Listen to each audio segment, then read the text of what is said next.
जिल्ह्यात खून. सोलापूर जिल्ह्यात गुन्हेगारीचं प्रमाण वाढलंय. दरम्यान दक्षिण सोलापूर तालुक्यातील संजवाड इथं सख्या मुलानेच बापाचा गळा दाबून खून केल्याचं पोलीस तपासात निष्पन्न झालंय. चंद्रकांत वनमाने असं हत्या झालेल्या मृत वडिलाचं नाव आहे, तर सागर वनमाने असं आरोपीचं नाव आहे.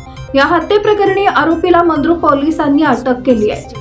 हत्येचं कारण अस्पष्ट असून पोलीस आरोपीची कसून चौकशी करतायत. विधानसभा निवडणुकीसाठी मतदान सुरू असताना दुपारी 12:30 वाजता बोळकवटे येथील गेनप्पा पुजारी यांच्या शेतात चंद्रकांत हे बेशुद्ध पडले होते. मंद्रुपच्या ग्रामीण रुग्णालयात तपासणी केली असता त्यांचा मृत्यू झाल्याचं डॉक्टरांनी सांगितलंय.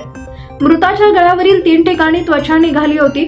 शवविच्छेदन केल्यानंतर चंद्रकांत यांची गळा दाबल्यानं मृत्यू झाल्याचा अहवाल आला, मात्र त्यांची हत्या कुणी केलं हे स्पष्ट होत नव्हतं.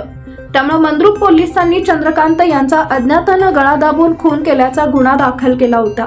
पण तपास करताना चंद्रकांत यांची हत्या त्यांच्याच मुलानं केली असल्याचं निष्पन्न झालं. या प्रकरणी पोलिसांनी सागर वनमानेला अटक केली आहे.